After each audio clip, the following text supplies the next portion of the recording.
back, and her stabbing blade was blunted by the woven mail shirt he wore on his chest. The hammered lynx held. The point could not touch him. He'd have traveled to the bottom of the earth, Edgethor's son, and died there, if that shining woven metal had not helped. And holy God who sent him victory gave judgment for truth and right. Ruler of the heavens, once Beowulf was back on his feet and fighting. Then he saw, hanging on the wall, a heavy sword, hammered by giants, strong and blessed with their magic, the best of all weapons, but so massive that no ordinary man could lift its carved and decorated length.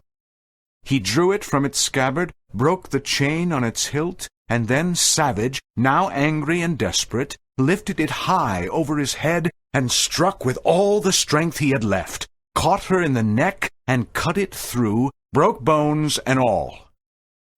Her body fell to the floor lifeless. The sword was wet with her blood, and Beowulf rejoiced at the sight. The brilliant light shone suddenly, as though burning in that hall, and as bright as heaven's own candle lit in the sky. He looked at her home, then following along the wall went walking, his hands tight on the sword, his heart still angry.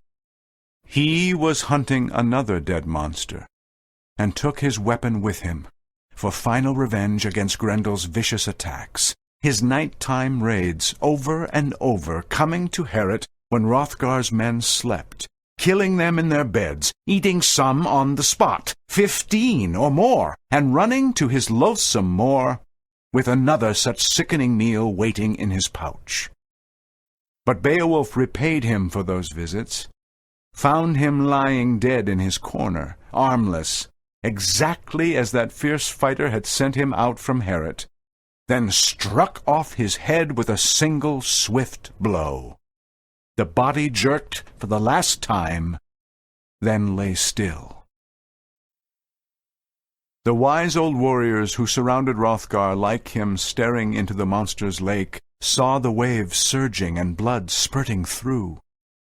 They spoke about Beowulf, all the greybeards, whispered together and said that hope was gone, that the hero had lost fame and his life at once, and would never return to the living, come back as triumphant as he had left. Almost all agreed that Grendel's mighty mother, the she-wolf, had killed him. The sun slid over past noon, went further down. The Danes gave up, left the lake, and went home, Hrothgar with them. The Geats stayed, sat sadly watching, imagining they saw their lord, but not believing they would ever see him again.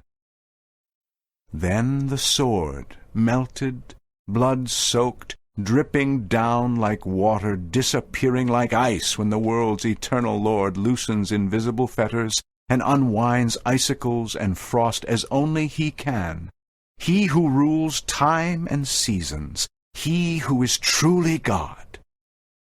The monster's hall was full of rich treasures, but all that Beowulf took was Grendel's head and the hilt of the giant's jeweled sword.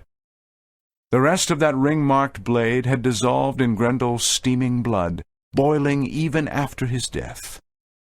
And then the battle's only survivor swam up and away from those silent corpses. The water was calm and clean, the whole huge lake peaceful once the demons who'd lived in it were dead. Then that noble protector of all seamen swam to land, rejoicing in the heavy burdens he was bringing with him. He and all his glorious band of Geats thanked God that their leader had come back unharmed. They left the lake together. The Geats carried Beowulf's helmet and his mail shirt. Behind them the water slowly thickened as the monster's blood came seeping up. They walked quickly, happily, across roads all of them remembered, left the lake and the cliffs alongside it, brave men staggering under the weight of Grendel's skull, too heavy for fewer than 4 of them to handle, 2 on each side of the spear jammed through it, yet proud of their ugly load and determined that the Danes, seated in Heorot, should see it. Soon 14 Geats arrived at the hall, bold and warlike, and with Beowulf, their lord and leader, they walked on the mead hall green. Then the Geats' brave prince entered Heorot, covered with glory for the daring battles he had fought. He sought Hrothgar to salute him and show Grendel's head. He carried that terrible trophy by the hair, brought it straight to where the Danes sat, drinking, the queen among them. It was a weird and wonderful sight, and the warriors stared.